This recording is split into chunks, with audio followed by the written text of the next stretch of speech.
to first of all thank Allah, the Almighty, and dedicate this historic face-off to the Pakistani nation for their trust and faith in the armed forces. Very special thanks to the military leadership for their foresight and all-out support by the Chief of the Army Staff, and especially to the Chief of the Air Staff for his guidance, strategic vision, and the direction that he gave to the Air Force to create history like this. He really led from the front. He was involved all the way during this operation, spearheaded it, choreographed it, and we call it the new art of war. This BVR fight of a couple of dozens up to 70 from their side, about 40, crossing 100, is the first ever in the history of aviation. It is going to be taught as a textbook case and a study and a reference material in the aerial combat history. I will distill some tactical details for you because they impact on the larger strategy, and run through very quickly so as to bring you all up to speed on what happened and how did it happen. This is the Indian side, this is the Pakistani side. We had some gaps in the north, center, south, and AEW just to support it. And the IF fighters started an initial build-up that was picked up from the north and the center across IB at 0010 hours. And by that time, PAF had initiated its response within 2 minutes. By 0012, our response was activated. The IF started to get their fighters get airborne in large numbers. By the time it has come to 12:30, we were pretty sure that this is going to be the day and the time to knock some sense into these guys once again. So we commenced our multi-domain operations, the pride and joy and the new concept of war that we have. This is the picture that's getting jumbled up. We have huge number of IF fighters that are stacked up in azimuth and vertical all across, and the PF DCA response is in position. The complete package, when it gets into shape, it is on 4 axes, and we perceive that they will have 4 incisions just to embroil. Up to 60 aircraft, including 14 Rafales, were electronically ID'd by all through our electromagnetic operational environment. We call it the EMO. So by the time they were in air, we had sorted out and contracted all fighters and accounted for.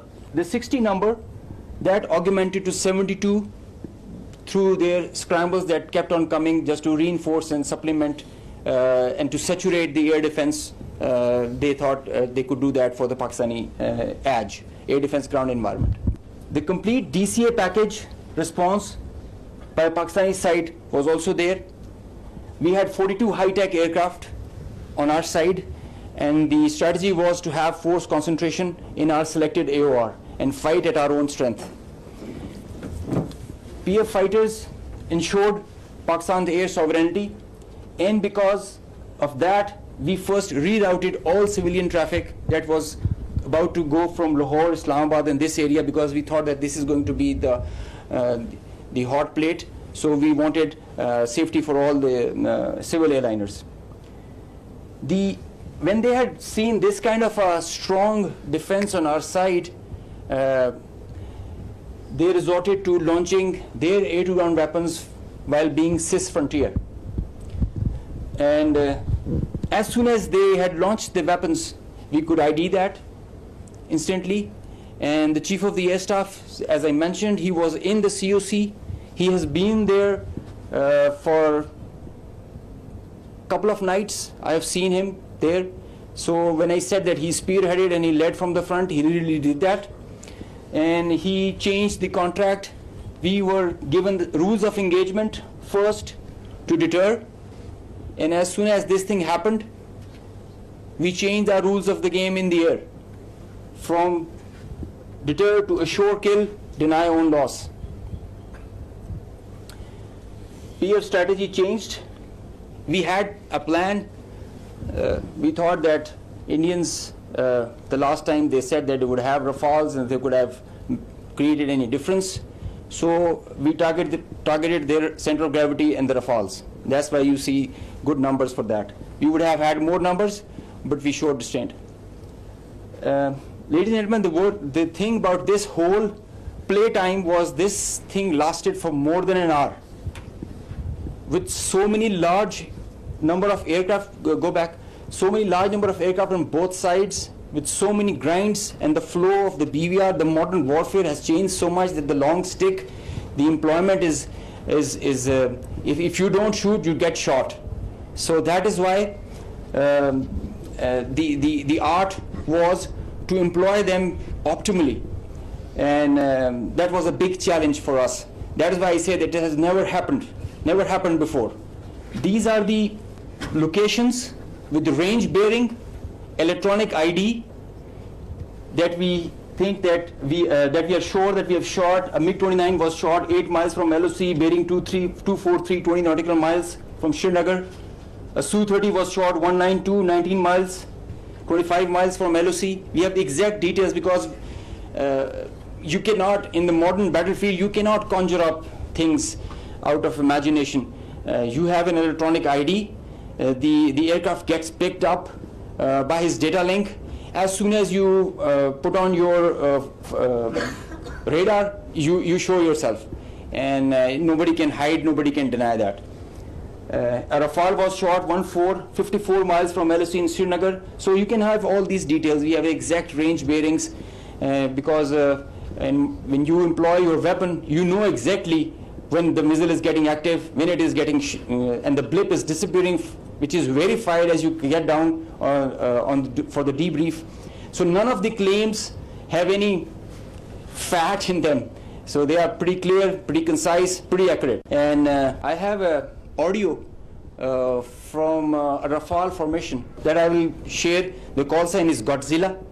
As soon as those animals are extinct, so this one also got extinct. Please play.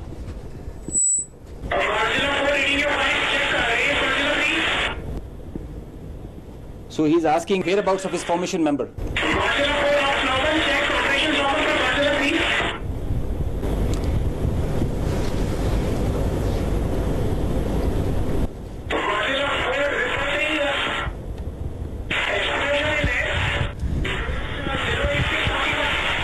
So the formation knows, his leader knows that his number, one of his flight member is not there. They have an RT. This is the original RT that they are exchanging, and they're asking about his position. He's giving his own operations as fine, but he has claims that I've seen an explosion in the air. And I will share this detail. This is a long RT that we have. If we can hear one RT of one formation member, we can hear all of them in panic and in distress.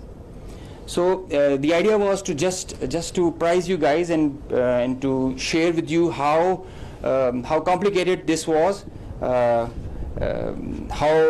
this example can be taken not to do when you know that the adversary has the long stick. But I must say that it is not the equipment that matters all the time. It is the training, it is the leadership that gives you the direction and the ownership that it shows. That's what matters. And the training, the operational competence that the whole formation has. And I hope they are slow learners, but I think they can get the drift of not doing it again. Thank you.